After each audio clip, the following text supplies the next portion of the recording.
They say family dinners are where love is shared and stories are born, full of laughter and warmth. But that cold, humid night in Charleston, our family story didn't just end. It began to die a slow, agonizing death. It started with something ridiculously small, a cheap bottle of wine from the discount aisle, and my brother in law's casual, stinging remark about my late mother's taste. Then I heard his voice, my youngest son's voice, cold, distant, and utterly devoid of the love I thought we shared. He looked me dead in the eye and said, "Apologize for defending her, or leave our house now." I chose truth. I chose my mother's memory. And that choice changed absolutely everything. Before we begin this story, let me know where you are listening from in the comments below. My name is Linda Walker. I'm 63 years old, and what I'm about to tell you today will forever change the way you see your own family. If I'd known that dinner would end with my son yelling at me to apologize or leave, I might have stayed home with a TV dinner and peace of mind. But then, I wouldn't have known the truth. The envelope sat on my kitchen counter like a dare. Heavy, cream-colored, elegant. Michael's neat handwriting across the front. Mom. No last name, no warmth, just that one word. I ran my thumb along the edge, afraid to open it. At 62, retired from 35 years of nursing, I'd learned to expect bad news wrapped in formality. Inside was a card embossed in gold. Mr. and Mrs. Michael Walker request the honor of your presence for a dinner at their home in Charleston, South Carolina. Formal. Cold. The kind of invitation you send to a stranger, not your mother. At the bottom, a note in my son's handwriting. Vanessa thought it would be nice if you came. 7 p.m. Dress nicely. Dress nicely. I almost laughed. Then I looked up at the framed photo of my late husband, George, smiling down from the wall. What would you think of this, huh? I asked him softly. Your son's having dinner parties now. Invitations and everything. He didn't answer, of course. He never does. But in my head, I heard his voice, the same calm tone he used when life got hard. Money can buy comfort, Lynn, but never peace. That night, I ate my soup beside the invitation, its edges curling under the kitchen light. I told myself it was just dinner. But underneath that quiet reasoning was something else. A low, uneasy whisper telling me I shouldn't go. Still, mothers go. Always. Even when the love feels one-sided. 2 days later, I stood in front of my closet, lost between sweaters and sensible shoes. Nothing said, dress nicely. I finally chose a cream blouse, a navy skirt, and the pearl earrings George gave me on our 20th anniversary. I looked at myself in the mirror and forced a smile. Good enough, I whispered. The drive to Charleston was long and too quiet. The city greeted me like a postcard. Palm trees, pastel houses, and a kind of polished stillness that didn't belong to me. My car, a 15-year-old Honda, looked out of place between polished SUVs. Then I saw it. Michael's house. Or mansion, rather. White columns, marble steps, perfectly trimmed hedges. The kind of place where people whisper instead of talk. For a moment, I sat in my car, gripping the steering wheel. My stomach twisted in a way that had nothing to do with hunger. A valet opened my door before I could gather my thoughts. "Good evening, ma'am," he said, polite but detached. I stepped out, suddenly aware of my old coat, the scuffed tips of my shoes, the way my heart was pounding. Inside, the air was warm and perfumed, with something floral and expensive. My shoes clicked too loudly on the marble floors. Every sound echoed. I told myself to breathe, to blend in, but I already knew I didn't belong. Then I heard Vanessa's laughter. Sharp, composed, a sound that didn't quite reach her eyes when she appeared. She glided toward me in a dress that looked like it had its own spotlight. "Linda," she said smoothly, "you made it." "I did," I replied, forcing warmth into my voice. "Thank you for inviting me." Her smile was thin. "Of course. Everyone's dying to meet Michael's mother." That word again. Mother. But in her mouth, it sounded more like project. Michael appeared then, handsome in a tailored suit that made him look older, more distant. He kissed my cheek lightly, already turning to introduce me to people I didn't know. The guests were part of Charleston's glittering circle. Bankers, lawyers, women in pearls who didn't sweat. I smiled, nodded, pretended to follow their stories about yachts and renovations. But every laugh felt rehearsed, every compliment performed. It was a world polished to perfection, yet hollow at the center.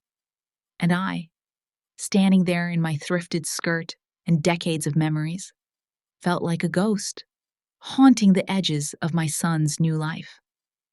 At one point, someone asked me about retirement, and I mentioned volunteering at the clinic.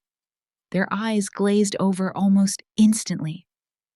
I sipped my wine, realizing that sincerity was the rarest thing in the room. That's when the memory hit me. Michael, at 8 years old, sitting at our chipped blue plate, swinging his legs under the table, laughing at my burnt meatloaf. "It's crunchy, Mom," he'd said proudly, as if it were a compliment. Now that same boy stood at the head of a glittering table, polished and poised, a stranger in designer shoes. And I wondered, not for the first time, when love had turned into performance. George's words echoed again. Don't lose yourself trying to make them comfortable. I reached for my glass, watching Michael talk to Vanessa, his hand resting lightly on her back, his smile careful and contained. He didn't look unhappy, but he didn't look like my son, either. Maybe that's what dread really is. Not fear of what's coming, but the ache of realizing something's already gone. As the conversation around me swelled with laughter I couldn't join, I caught my reflection in the mirrored cabinet. For a fleeting second, I saw George's eyes in mine. Steady, knowing, tired. Something was already broken, though I couldn't yet name it. Not until later that night, when one small comment, one harmless truth, would shatter everything. But for now, I smiled, swallowed the unease, and lifted my glass as though I belonged. Because that's what mothers do. The moment I stepped fully into that mansion, it hit me like the scent of perfume that's just a bit too strong. This wasn't a home. It was a statement. The grand staircase curled upward like something out of a movie. Light poured from chandeliers that glittered like frozen fireworks. The marble floor was so polished, I could see my reflection staring back, small and uncertain. I'd spent my life wiping linoleum tiles and disinfecting hospital rooms. Marble didn't impress me. It only made me nervous. "Everything sparkles," I whispered under my breath, "except sincerity." Vanessa's voice floated through the air before I saw her. "Oh, there she is," she sang out, turning heads as she glided toward me. Her movements were slow, graceful, practiced, the perfect Southern hostess. She kissed my cheek, the way women do in those charity luncheons I've only ever seen on TV. "Linda, you look lovely." It wasn't a compliment. It was a performance note. "Thank you, dear," I said, forcing a smile. "You have a beautiful home." "Thank you," she replied, eyes scanning the foyer as though the house itself might overhear us. Michael wanted something modest, but I told him we should invest in something that represents our status. Status. I nodded politely, though the word lodged in my chest like a splinter. Before I could respond, a group of guests appeared behind her. Elegant men in pressed suits, women in satin with pearls the size of marbles, the Charleston Circle, as Vanessa called them. People who wore old money like a perfume that never faded. Michael appeared at her side. My son. My only son. He looked like he belonged there, tall, confident, a perfect fit in his tailored suit. I caught his eyes for a moment. They softened, but just for a second. "Mom," he said, putting an arm around me in a quick, almost formal gesture. "You remember Vanessa's friends, right? This is Dr. and Mrs. Harlow, and that's the Perrys." Dr. Harlow stepped forward, shaking my hand warmly. His smile reached his eyes. "Pleasure to meet you, Mrs. Walker. I've heard so much about you." I smiled back. "Oh? Hopefully not from Vanessa." A small chuckle escaped him, but no one else joined. Vanessa's lips tightened. I felt my face flush. The old wool coat I still hadn't taken off suddenly felt suffocating. The air conditioning hummed softly above, but I was sweating beneath the polite chill of the room. I tried to adjust, to disappear into the decor, but I was too aware of my shoes, sensible flats tapping the marble like a hammer in a church. The sound echoed, announcing every step I took. Vanessa guided me toward the dining area. "We're just about to start," she said. "I do hope you like French cuisine." "I'm sure it'll be wonderful," I answered. "Though I'd have been just as happy with your husband's old favorite, meatloaf and mashed potatoes." She paused, the corners of her smile faltering. "Oh, Michael's palate has evolved since then." Something in my chest twisted. Evolved, like love was an outdated recipe. The table was breathtaking.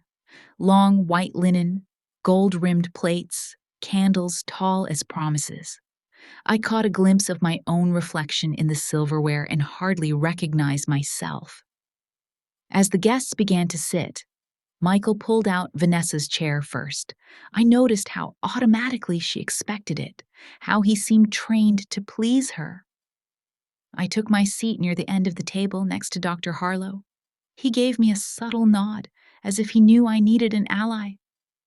"Beautiful evening," he said quietly. "Yes," I whispered back.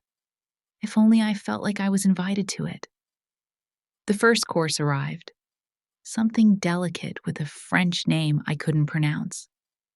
I smiled, pretending to enjoy it, though I couldn't stop thinking about the countless dinners I'd served on cracked plates in our old kitchen, the ones where laughter drowned out the sound of clinking silverware. Vanessa led every conversation like she was directing a play. The guests followed her cues perfectly, complimenting her wine choice, her dress, her home. When she laughed, they laughed. When she paused, they waited. I stayed quiet, listening, watching. Michael glanced at me once or twice, but quickly looked away. His expression said it all. "Please don't say anything that embarrasses me." And I understood. The higher you climb, the more ashamed you become of the ground that raised you. Still, I couldn't help but speak when one of the women praised the imported chandelier. "It's lovely," I said softly. But I've always believed light feels warmer when it comes from something simple, like a lamp that's been in the family for years. Vanessa's fork froze mid-air. "Oh, we like to keep things current," she said sweetly. "Nostalgia can be limiting." Her tone was sugar. Her meaning was steel. I laughed lightly to ease the tension, but the air didn't recover. Even the soft music seemed to hold its breath. Dinner continued. Courses of perfection served with conversation that never touched anything real. I nodded, smiled, and sipped. But each polite exchange felt like another layer of glass between me and my son. Halfway through, I caught sight of a framed photograph on the mantel. Michael in his graduation cap, grinning beside me and George. My heart lifted for a second, until I realized the picture had been cropped. George's half was gone. That was when I truly felt the distance. Not in miles or money, but in erasures. When dessert came, some kind of lemon souffle, Vanessa lifted her glass. "To family," she said, smiling toward Michael. I raised mine too, though I wasn't sure which family she was toasting. The champagne sparkled. The laughter returned. But underneath it, my heart ached with the kind of truth you can't say out loud at a dinner table. Love, I thought, shouldn't need chandeliers to prove it exists. And as I looked at my son, surrounded by all that glittering perfection, I knew something inside him was still searching, though he didn't know for what yet. Something real, something true. Dinner had fallen into that strange rhythm where everyone smiled, but no one seemed happy. Laughter floated around the table like perfume, expensive, artificial, and gone too fast. The chandelier light shimmered over silver and crystal, casting reflections too perfect to be real. I sat near the end, half listening, half trying to disappear. The conversation moved from ski resorts to art auctions to vacation homes in France. Every word reminded me how far my son's world had drifted from mine. Then Vanessa's voice rang out, sweet and sharp. "Michael, darling, could you open the Bordeaux? The one from the Dumont's vineyard?" Michael stood, graceful, rehearsed. He lifted the dark bottle from the rack like a sacred object. Its label gleamed under the light. Simple, elegant, strangely familiar. Vanessa smiled, holding the bottle up. "A private collection," she announced proudly. "A gift from our friends in France. You won't find this anywhere else." Admiring sounds circled the table. I wanted to join, to be part of it, to show I wasn't just the out-of-place mother at the end. The label tugged at a memory. Rows of wine at Costco, bright lights, a discount display. I spoke before I thought. "Oh, I think I saw that label at Costco last week. They had a big display of it." Silence. Not polite silence, shocked silence, the kind that spreads like frost. Vanessa turned toward me, her smile tight as glass. "Oh, Linda," she said lightly. "This bottle is from a private collection. It's not something you'd find at a discount store unless you're buying in bulk." The table laughed, short and brittle. My face burned. I wanted to sink into the floor. "Maybe I was mistaken," I said softly. Michael cleared his throat, eyes fixed on his plate. "She probably saw something similar. They copy labels sometimes." He didn't look at me. That small avoidance hurt more than the laughter. The chatter resumed too quickly, too loud, like nothing had happened. But something had. A quiet humiliation settled over me like dust. Fine, invisible, impossible to shake off. Vanessa laughed again, tossing her hair. "We picked it up at the vineyard," she said to the woman beside her. "The owners were adorable. You'd love their estate." I smiled faintly, pretending to listen, though my thoughts had gone elsewhere. Back to Michael at 8 years old, grinning through a mouthful of spaghetti, saying, "Mom, who needs fancy food when you make the best meatloaf in the world?" Now he laughed at different jokes, ones that cost more and meant less. Dr. Harlow leaned toward me. "Don't mind them," he whispered. "I thought it was funny. Kind of you to say, I murmured. But kindness doesn't unspill wine. He smiled faintly. True, but it helps clean the stain. I exhaled slowly. His words were gentle, but the ache stayed. Across the table, Vanessa continued performing. Stories of Paris, designer dinners, vineyard tours. Michael nodded, smiled, existed in her orbit. I studied him quietly. He looked handsome, successful, everything a mother should be proud of. And yet, he felt like a stranger wearing my son's face. The servers cleared plates with quiet precision. Vanessa lifted her glass again. Isn't it funny how our parents' generation doesn't really get luxury? She said, laughing. My mother used to serve boxed wine at Thanksgiving. Another wave of laughter. I smiled thinly, though my hands had begun folding the napkin in my lap, over and over, the way I used to fold Michael's laundry after night shifts. It kept me from trembling. Dr. Harlow poured me more wine. You know, he said softly, I grew up eating off plastic plates. My wife hates it, but I still prefer them. I looked at him. Because they don't break when dropped. He nodded. Exactly. The chandelier flickered faintly above us, the light bending through the wine in my glass. I caught my reflection. Tired eyes, forced smile, pearls that suddenly felt too heavy. When dessert came, Vanessa reached for the waiter's hand. Just a smaller portion for Linda, please, she said sweetly. She's always been so mindful. Laughter again. This time, I didn't smile. Thank you, I said calmly. Small portions are best when you've lost your appetite. Her smile faltered for a fraction of a second. Michael froze, his jaw tightening. But he said nothing. That silence, the one between mother and son, was louder than the laughter. It was the sound of distance becoming permanent. I looked at him and thought, You're not cruel, Michael. You're just afraid to stand beside me. Vanessa raised her glass again, ignoring the tension. To growth, she said brightly. I met her gaze and lifted mine. Yes, I replied softly. To growth. But my version of growth was not hers. Hers glittered. Mine burned quietly, deep under the surface, turning shame into steel. Our glasses clinked. The laughter resumed, brittle and hollow. As I sipped the wine, its bitterness filled my throat. Somewhere behind the taste, I could still hear my younger self.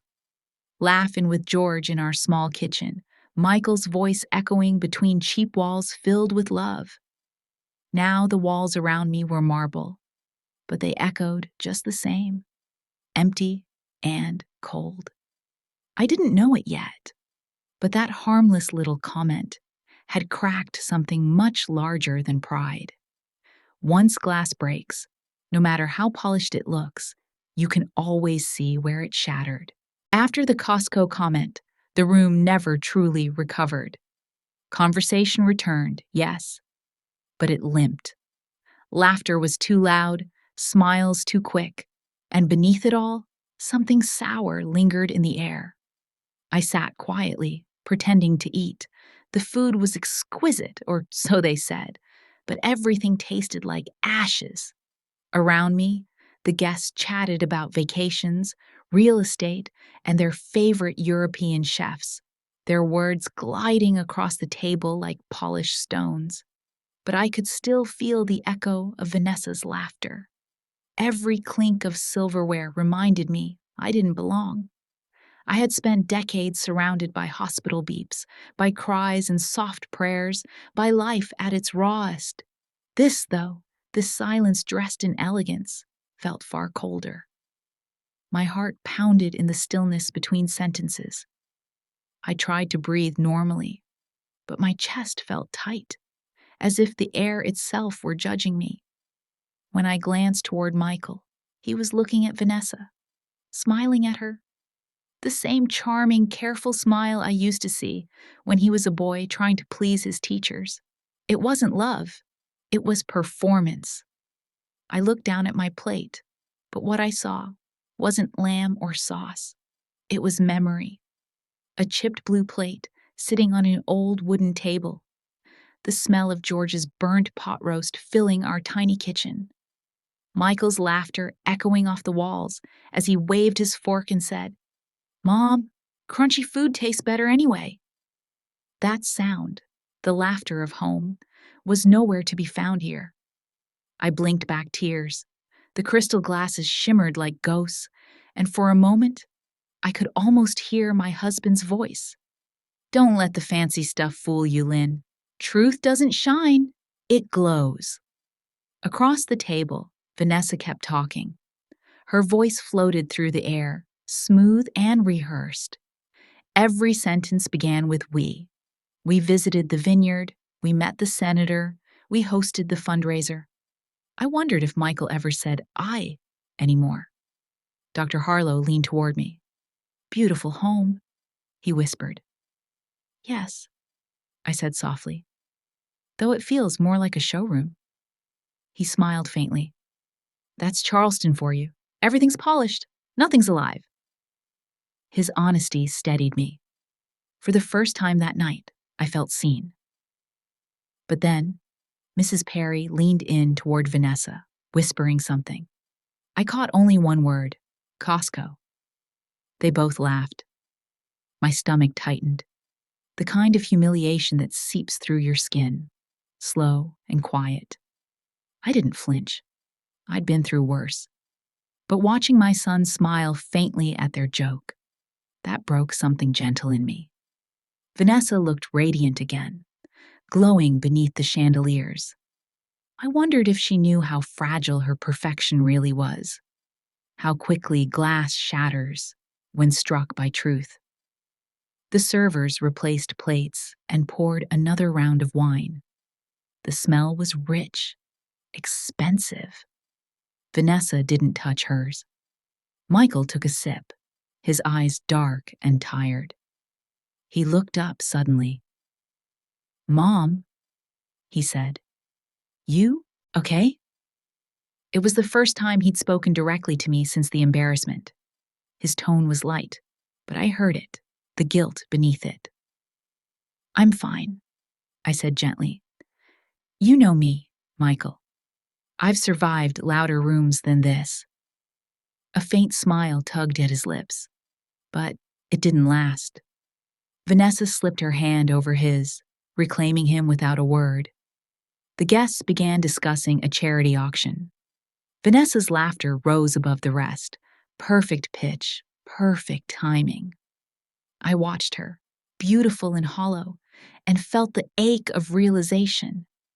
This wasn't the life my son wanted. It was the life he thought he had to prove. I sipped my wine, pretending not to notice the sideways glances, the delicate cruelty of polite society. And in that fragile quiet, my thoughts drifted home. To my little house by the marsh, the hum of my old refrigerator, the sound of rain against the window. It wasn't much, but it was real. The dinner dragged on, each course more beautiful, more tasteless.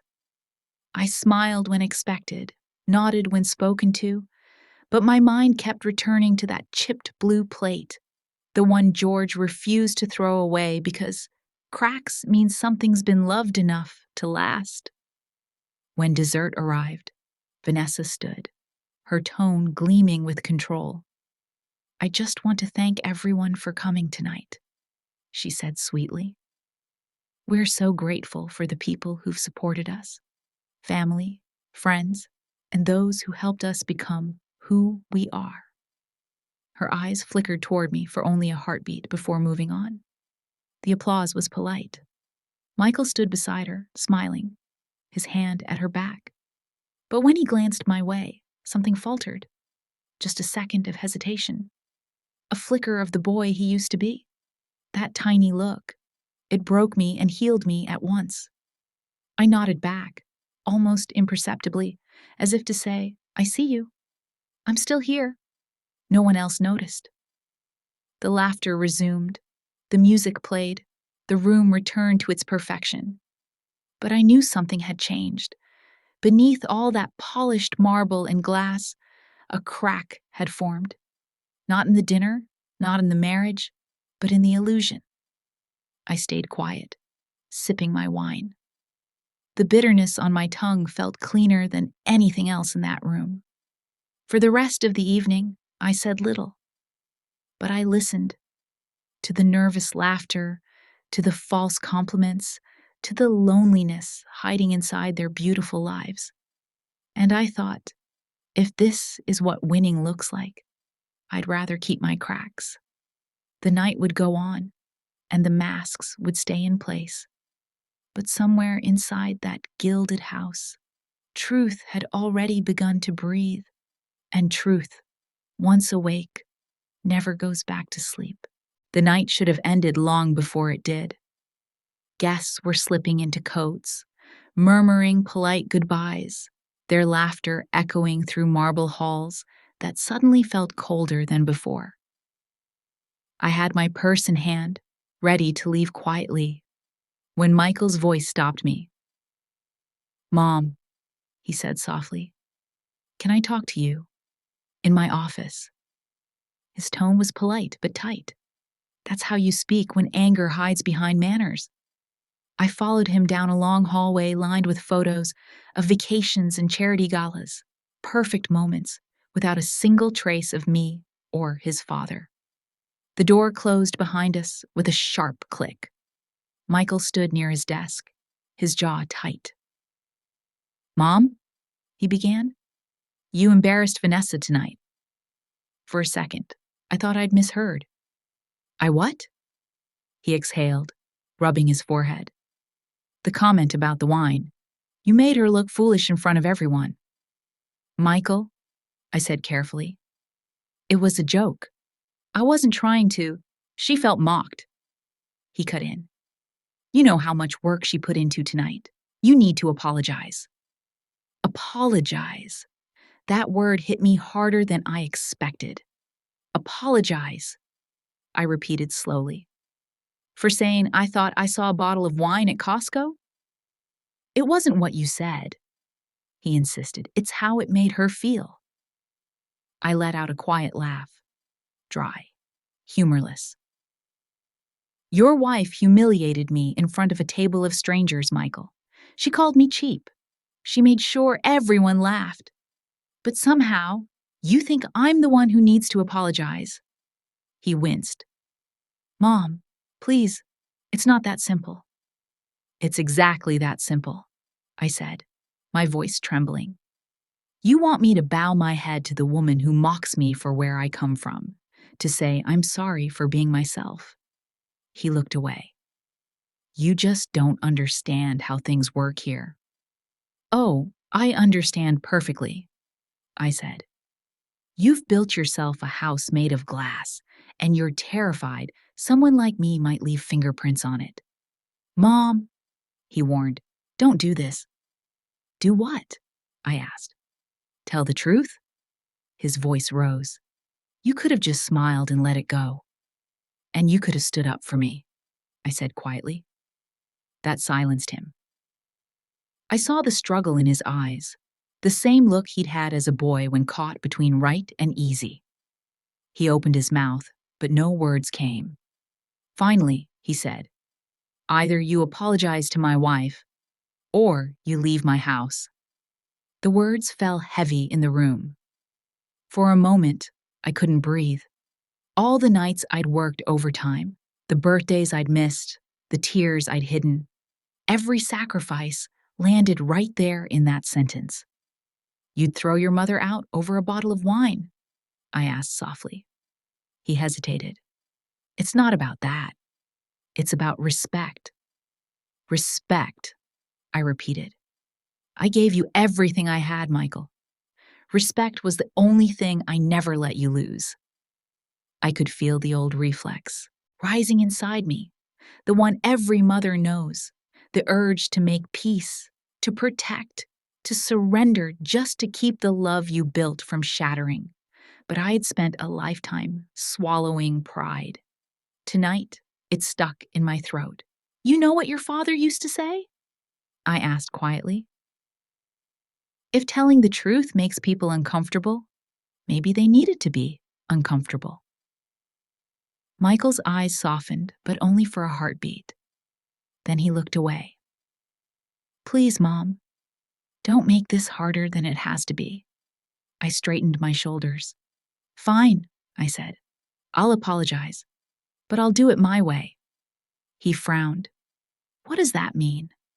You'll see. I turned toward the door, my pulse steady, my heart burning with something that felt like clarity. The hallway felt longer on the way back. The laughter from the dining room had dulled to murmurs. Vanessa stood near the table, glass in hand, still playing hostess. When she saw me, her smile brightened. A careful, triumphant smile. Linda, she said smoothly. Everything all right? I stopped a few feet from her. Michael stood behind me, his expression tight, uncertain. Yes, I said calmly. I just came back to apologize. The room went still. Vanessa tilted her head, amused. Oh, that's very gracious of you. I nodded slowly. You're right. I was wrong earlier. I shouldn't have said what I said about your wine. Her smile widened. I took a step closer. I should have known, I continued, my voice soft but firm, that it wasn't from Costco, because what I saw there was real, honest, ordinary. And there's nothing ordinary about this room tonight. The air thinned. Someone cleared their throat, uncomfortable. I'm sorry, I said, meeting her eyes, that my son married a woman who thinks kindness can be bought. And I'm sorry he's forgotten that truth doesn't need a label to have value. Her expression broke. The confidence flickered. Michael froze, pale, speechless.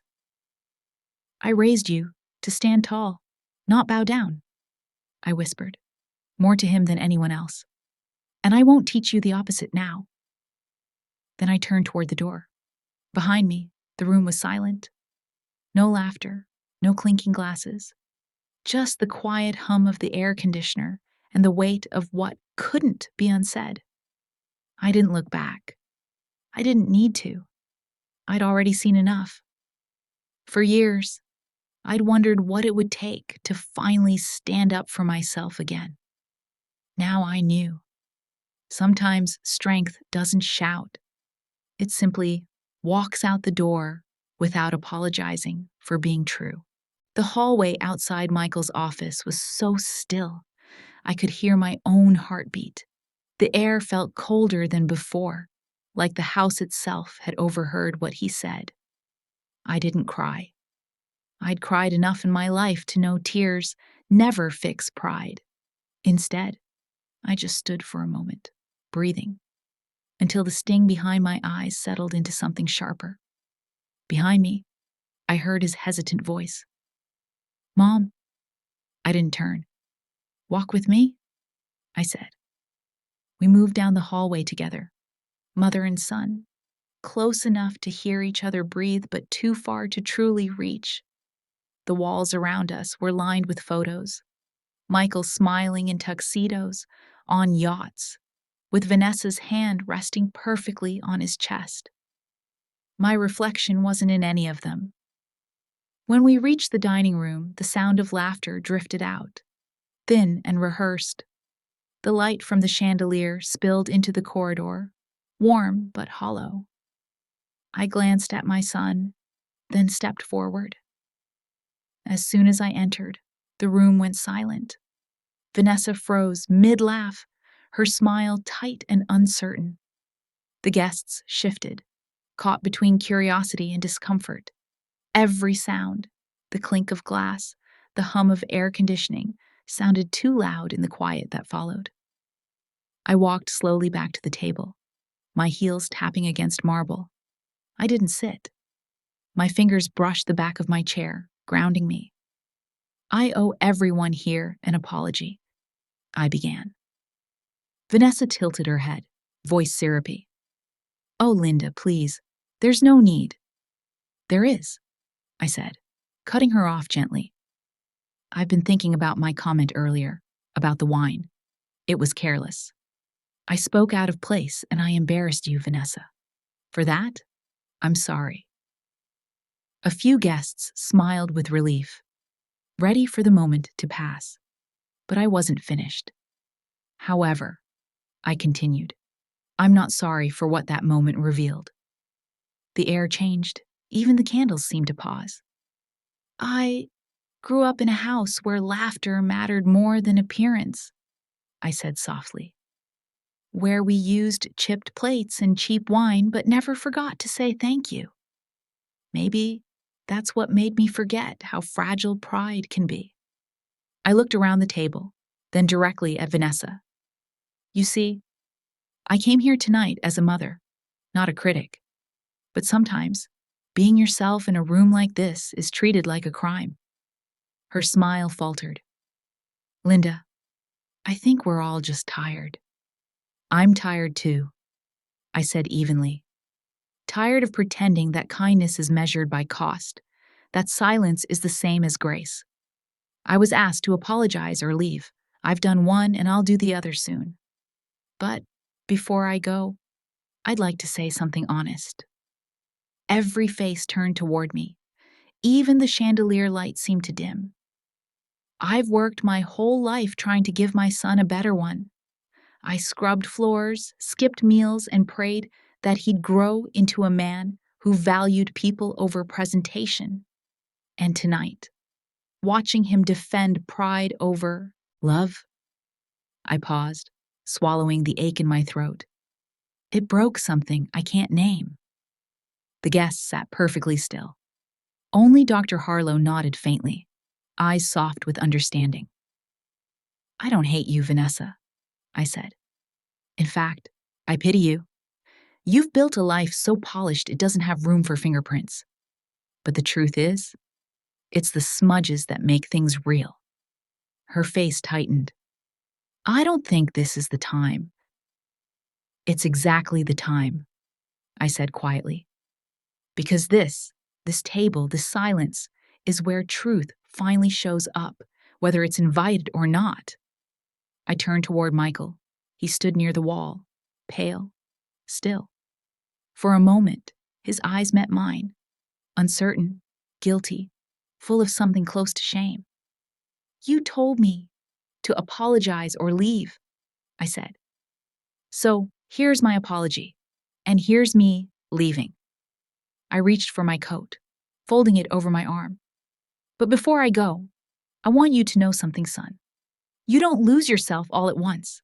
It happens one small compromise at a time, until one day you wake up and realize you've traded love for approval. He flinched. His voice cracked softly. Mom, I smiled sadly. I'm not angry, just disappointed that you forgot what kind of man your father raised you to be. The silence in the room thickened, heavy as smoke. No one dared speak. I looked at Vanessa one last time. I truly am sorry, dear. Not for my words, but for how little truth this room can stand. Then I turned toward the door. As I walked away, the air behind me stayed frozen. The laughter didn't return. The only sound was the soft echo of my footsteps. Steady, certain, free. At the doorway, I paused. I didn't look back. For what it's worth, I said quietly. Truth never ruins what's real. It only exposes what isn't.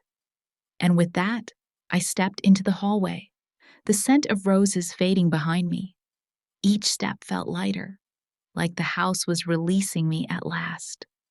By the time I reached the front door, I realized something simple and final. Sometimes walking away isn't losing. It's leaving a ghost town before it collapses. For a moment, I thought the house itself might collapse under the silence. The air was thick, heavy with everything unspoken. I'd already turned to leave once, but something in me refused to go. Not yet. Not without saying what truly needed to be said. I turned back toward the table. Every head turned with me. Forks froze midair. Wine glasses caught the trembling light.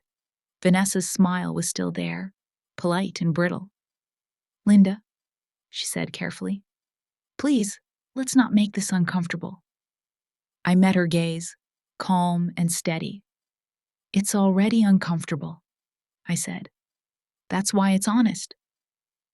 A faint stir passed through the guests, that nervous ripple of people realizing the script had been thrown away.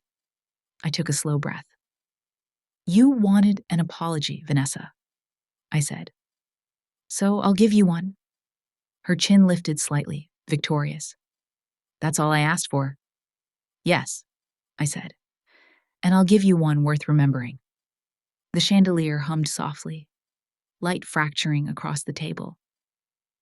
"I'm sorry," I said clearly, "that my son married a woman who knows the price of everything and the value of nothing. I'm sorry that you think humility is weakness, and that kindness only counts when it's on display. And most of all, I'm sorry you've mistaken luxury for love." Gasps scattered around the room. Vanessa's face went pale. "Excuse me?" she whispered. I didn't raise my voice. "You heard me." Michael stood behind me, frozen, his face unreadable. I looked at him. "Do you remember the blue plate, Michael? The one you used when you were little? The one with the crack in the corner?" He blinked, confused. "Mom, you said food tasted better on it because it felt like home," I said softly. "It wasn't fancy, but it was real. And that's what I thought family was. Imperfect, but real." He swallowed hard, eyes flickering toward the table. I turned back to Vanessa. "You've built a world so polished it reflects everything but truth. And somehow, you've convinced my son that pretending is the same as belonging." Her hand trembled slightly. "This is cruel." "Cruel," I repeated. "No. Cruel is watching someone strip the warmth out of your child's life and calling it class." Dr. Harlow shifted slightly, breaking the tension. "Sometimes truth only sounds cruel because we've lived too long with lies," he said quietly. Vanessa's lips tightened. I took a step closer, keeping my voice low. "Vanessa, I'm not your enemy. I'm just the one who remembers who he used to be. And I want him to remember too." I looked at my son again. "I didn't raise you to be perfect, Michael. I raised you to be kind. I raised you to stand beside what's right, even when it costs you." The words seemed to reach him. His eyes softened, and I saw something shift. The armor of pride starting to crack. "Mom," he said, voice shaking. "Please stop." "No," I whispered. "You asked me to apologize. I did. Now it's your turn to listen." The room held perfectly still. Vanessa moved closer to him, her voice sharp now. "Michael, are you really going to let her?" "Enough," he said. The single word landed like thunder. Vanessa froze.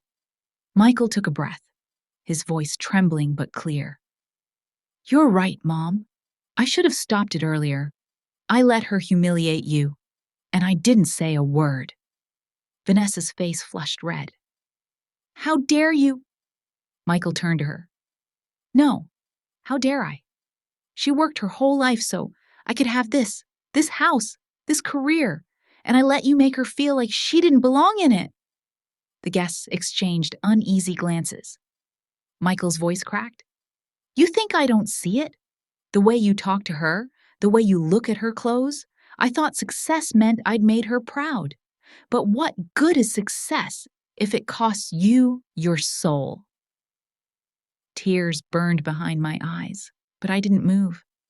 Vanessa stared at him, disbelief turning to fury. "So, that's it? You're choosing her over me?"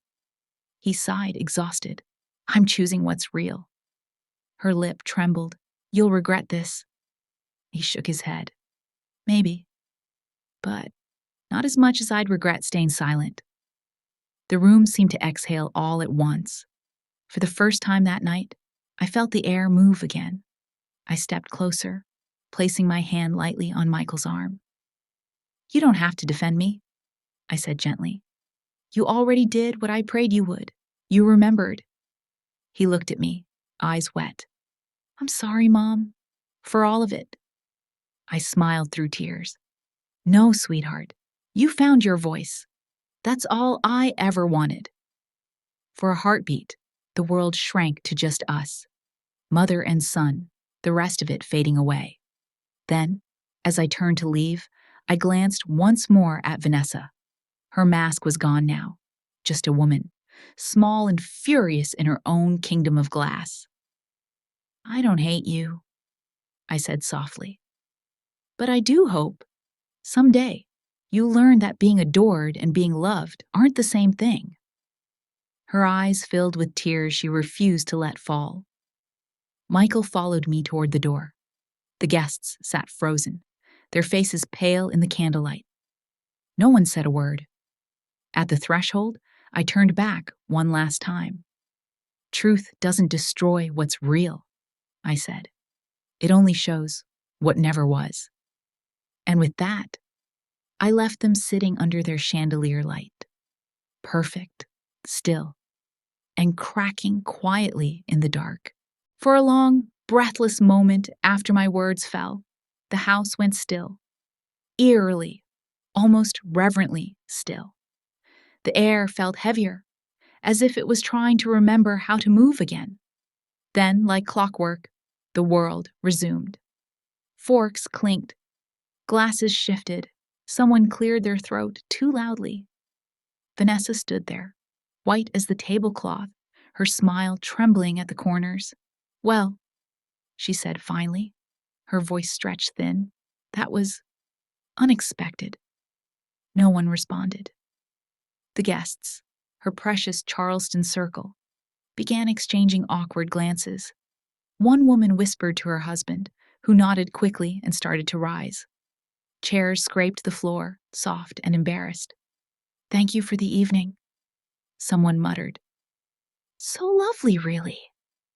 Another voice added, "We should do this again soon." No, we shouldn't. But I kept that thought to myself.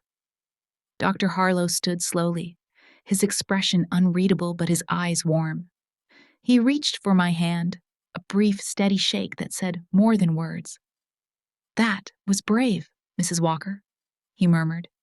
"Thank you," I whispered back. "It was overdue." He smiled faintly. "The truth usually is." Vanessa didn't respond. She just stood still, jaw tight, staring at a stain on the tablecloth that hadn't been there a minute ago, as if fixing it might somehow fix what had just unraveled. When the door finally closed behind the last guest, silence fell like snow. I could hear the faint ticking of the grandfather clock down the hall, marking the first seconds of whatever this new reality was. Vanessa exhaled sharply, then turned toward the stairs without a word. Her heels struck the marble and clipped furious beats until they faded completely. And then it was just me and Michael. He stood by the table, hands shoved into his pockets, his reflection fractured across a dozen half-filled glasses.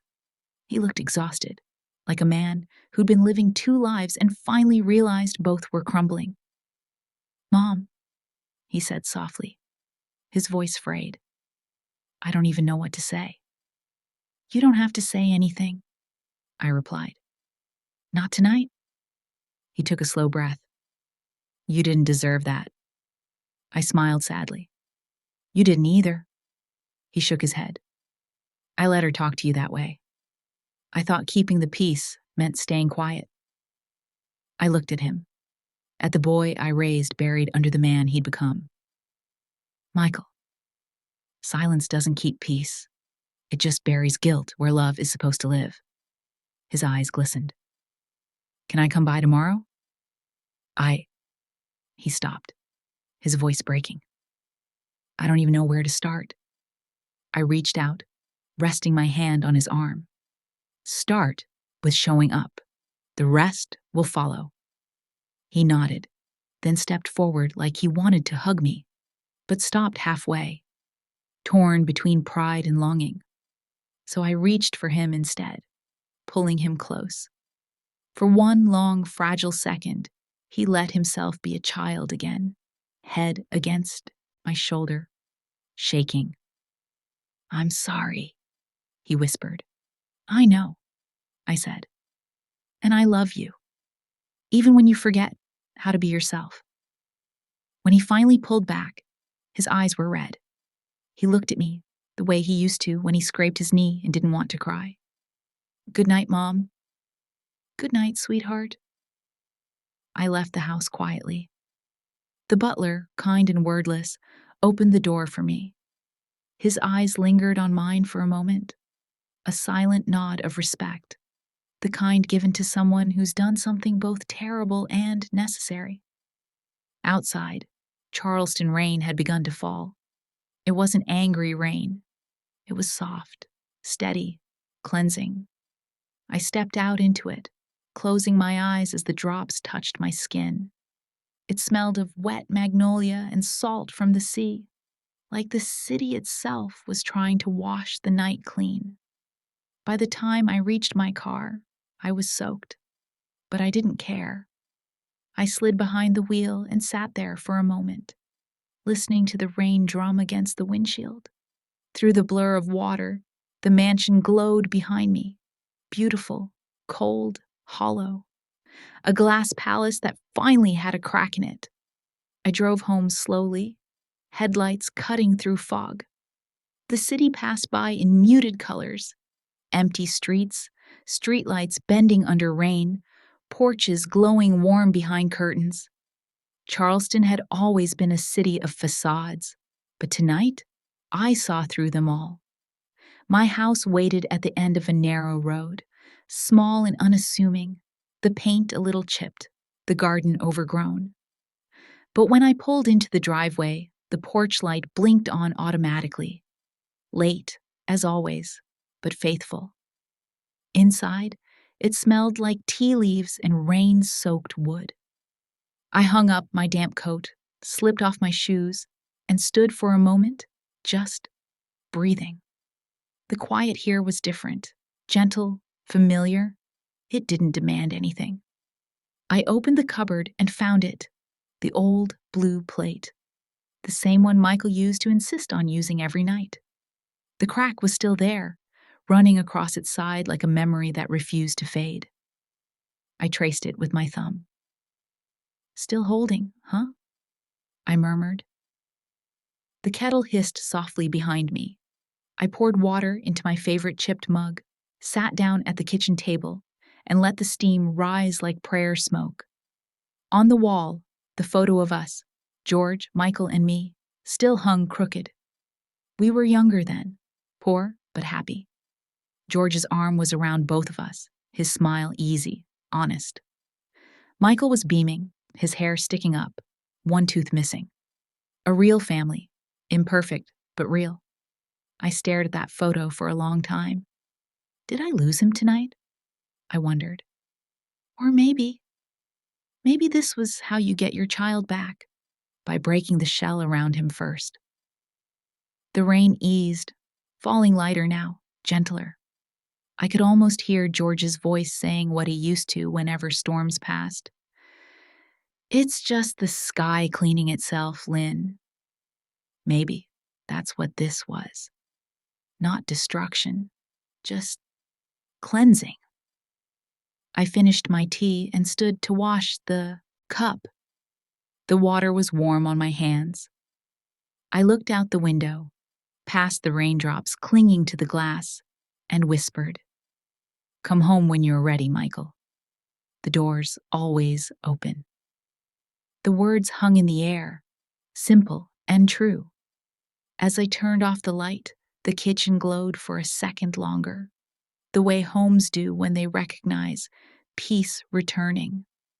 Upstairs, I lay in bed and listened to the rain's last lullaby. My heart still hurt, but it was a clean pain now, the kind that makes room for healing. And before I drifted off, I thought of Michael again, his trembling voice, the flicker of recognition in his eyes when he finally saw me, not as an embarrassment, but as a truth he'd forgotten to honor. Love doesn't disappear, I realized. It just waits, quietly, patiently, until pride wears itself out. By morning, I knew he'd call. Morning arrived quietly, almost shyly, as if the world was tiptoeing around what had happened the night before. Sunlight leaked through the curtains in narrow, forgiving strips. I moved slowly, my body heavy with the kind of ache that doesn't show up in the bones, but sits somewhere deeper, right behind the heart. I made coffee out of habit, not hunger, and sat at the kitchen table. The house felt too still, the kind of silence that only follows truth. The blue plate lay drying beside the sink, cracked but clean. Somehow, that felt right. Then the phone rang. For a second, I froze.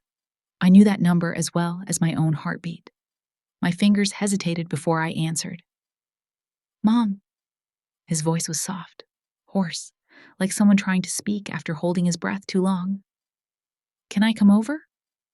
Of course, I said, barely trusting my voice. You don't even have to ask.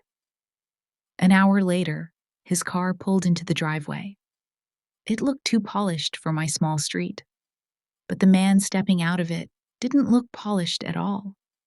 His tie was gone, his shirt wrinkled, his face drawn, the kind of face that had spent a night wrestling with itself. He stood on the porch for a few seconds, then knocked, gentle, hesitant.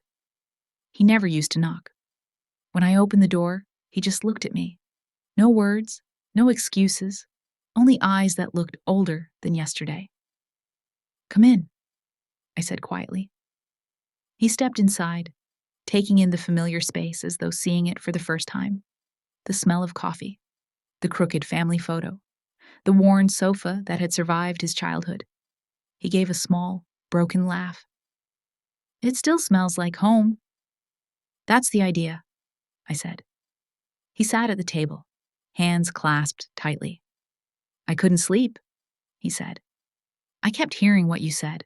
I kept seeing Dad's face in that photo, the way he looked at us, like we'd never forget who we were. I stayed quiet. Some truths don't need encouragement. They just need air. Michael swallowed hard. I let her turn me into someone I don't even recognize. Everything was about proving I belonged in her world, and when I finally got there, it didn't even feel like mine. His voice cracked. She's gone, Mom. Left early this morning. Said she needed time to think. But I know she's not coming back. I nodded slowly. Maybe she's giving you the space to remember yourself. He looked down. You were right. About her, about me, about everything. I hated hearing it, but you were right. I reached across the table, resting my hand on his. I wasn't trying to be right. I was trying to bring you back. Tears welled in his eyes. You have no idea how ashamed I am. I stood there and let her humiliate you. I thought staying quiet would keep the peace. I gave him a soft smile. Silence doesn't keep peace, Michael. It just hides the cracks until everything collapses. He nodded, blinking hard. I went through some of her papers last night. She's in debt, Mom. Big debt. She's been hiding it for months. All those dinner parties, all that luxury. It was built on borrowed money. That kind of wealth always is, I said quietly. He looked up, voice trembling. When I confronted her, she told me I'd never understand because I came from nothing, and I realized she was wrong. I came from you, from honesty, from enough. My throat tightened. You always had enough. You just forgot what that looked like. He laughed softly through tears. I've spent years chasing respect from people who couldn't even spell it. He stood suddenly, walking over to the bookshelf. From the back, he pulled out the cropped photo, the one of his graduation day, where he'd cut me out before framing it for his office. He stared at it for a long time, then whispered, I don't even recognize this man anymore. Then stop being him, I said. He turned, eyes wet. You forgive too easily. It's not forgiveness, I replied. It's memory. I still remember the boy who'd bring me wildflowers from the park and call them roses. I know he's still in there. He sat down again, shaking his head. You shouldn't have to love me after all this. I smiled faintly. That's the thing about mothers. We don't love because we should. We love because we can't stop. A tear slipped down his cheek. He took a shaky breath. Can I stay for a while? You never left, I said. He gave a small, broken laugh. You're still feeding me, aren't you? I stood and went to the stove. You look hungry. He chuckled softly, wiping his eyes. Always.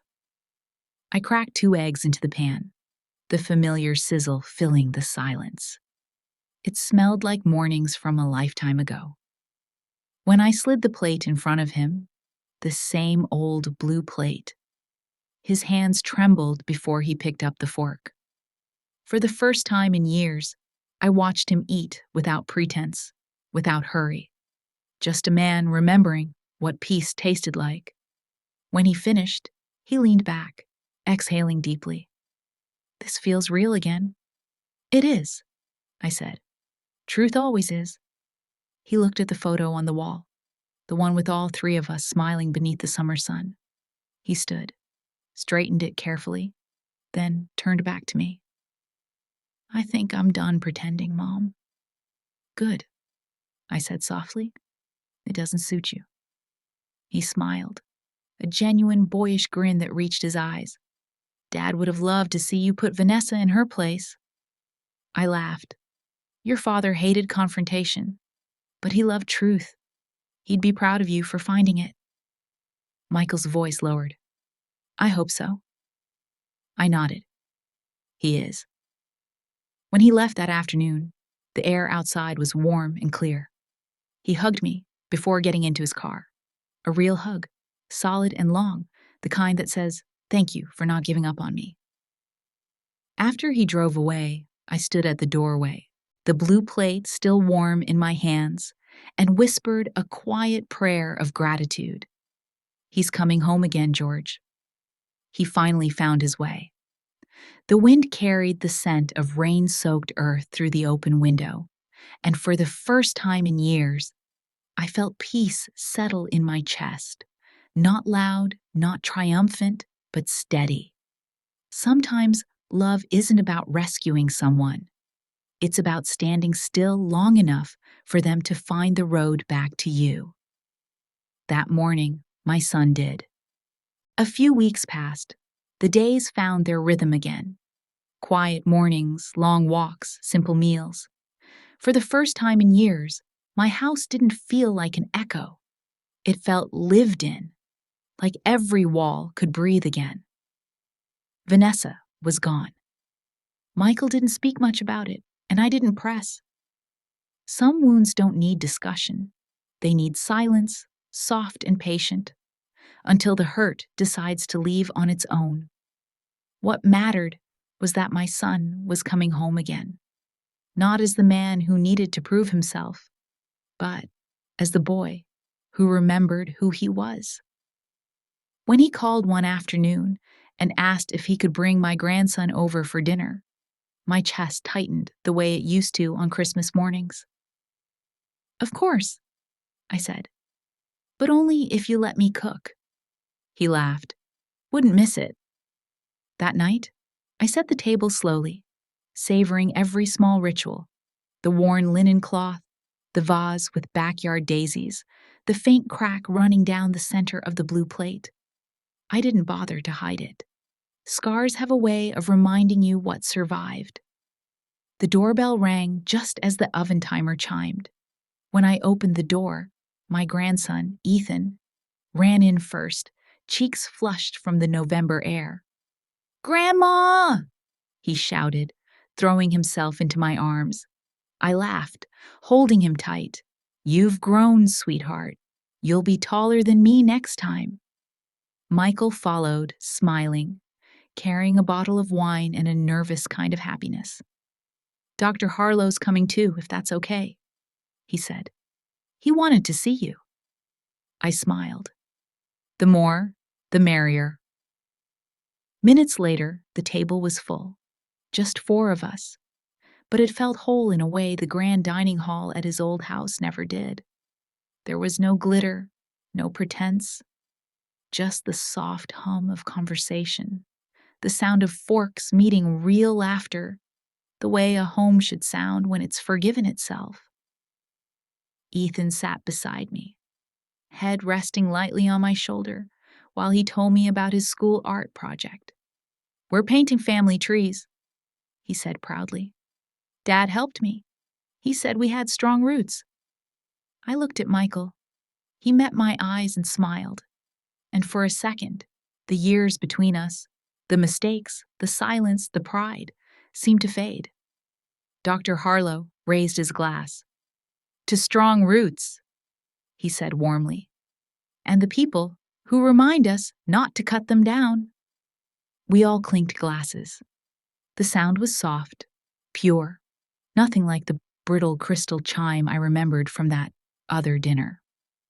Halfway through the meal, Michael stood up and walked to the small cabinet in the corner. He picked up an unopened bottle of French wine. Yes, that bottle. The same one Vanessa once displayed like a trophy. He'd brought it with him when he moved out, he'd said, not sure why. He set it on the table next to the one Dr. Harlow had brought from a local vineyard. I raised an eyebrow. "You sure about mixing those 2 worlds?" Michael chuckled, shaking his head. "You'll see." He poured a glass from each bottle, then pushed them toward me. "Tell me which one's better, Mom." I took a sip from the French bottle first. Smooth, elegant, expensive. Then I tried the local one. Earthy, imperfect, real. I smiled. "The second one," I said simply. He grinned. "I knew you'd say that." Then, tapping the neck of the French bottle, he added, "This one? Not Costco, but close enough to what really matters." The table burst into laughter. It wasn't forced. It was the kind that starts deep and spills out, the kind that makes you forget you ever went silent. After dinner, we moved to the living room. Ethan fell asleep on my lap, his small hand still clutching mine. Michael sat across from me, quiet, thoughtful. "You know," he said, "I kept that blue plate you gave me when I first moved out. Vanessa never let me use it, said it ruined the aesthetic." "And now?" I asked. He smiled softly. "Now it's sitting on my kitchen counter. I eat off it every morning." I felt tears rise but didn't hide them. "That plate's seen more prayers than any church pew, you know." "I know," he said. "That's why it still holds." We fell into silence, the kind that doesn't need words. The clock ticked, the fire crackled, and somewhere in the stillness, I felt George's presence, quiet, steady, proud. He would have loved this moment, not the triumph of it, but the peace. Dr. Harlow stood to leave later that night, lingering by the door. "You've done well, Mrs. Walker," he said kindly. "Some truths hurt before they heal, but healing's all they were ever meant to do." After he left, I watched Michael carry Ethan to the car. He tucked him gently into the back seat, then turned back to me. The porch light cast a warm glow over him, and for a moment, he looked like that boy again. the one with scraped knees and a heart too big for his chest. "Thank you," he said softly. "For dinner?" I teased. "For everything," he said. "For not giving up when I did." I stepped closer, smoothing a wrinkle in his shirt the way mothers do long after they should stop trying. "That's my job," I said quietly. "And for once, I think I did it right." He smiled, that same crooked, boyish smile that had once been missing for too long. "You did, Mom. You really did." When they drove off, I stood on the porch a little longer, the night crisp and kind. I looked up at the sky. A soft wash of stars stretched over Charleston, and whispered, "We made it, George. We really made it." Inside, the house felt lighter somehow. I went back to the table where the 2 bottles of wine still stood side by side, the French one untouched, the local one nearly empty. I picked up the latter and poured one last glass. "To truth," I whispered, raising it toward the quiet room. "And to the tables we finally belong at." The wine was warm, sweet, and imperfect, just like the night. And, for the first time in years, I felt full. Not from food, not from forgiveness, but from the simple, shining peace of finally coming home. They say revenge burns both ways, but maybe that's only true when you fight with hate. My revenge wasn't loud.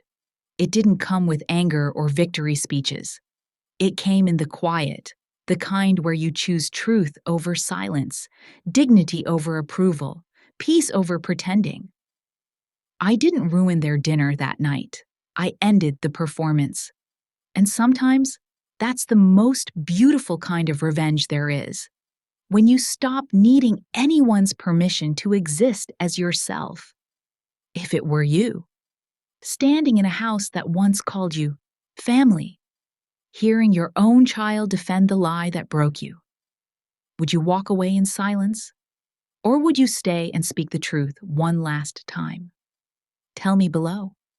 Not to judge, but to remember that every story of pain carries a heartbeat of healing, if we're brave enough to face it.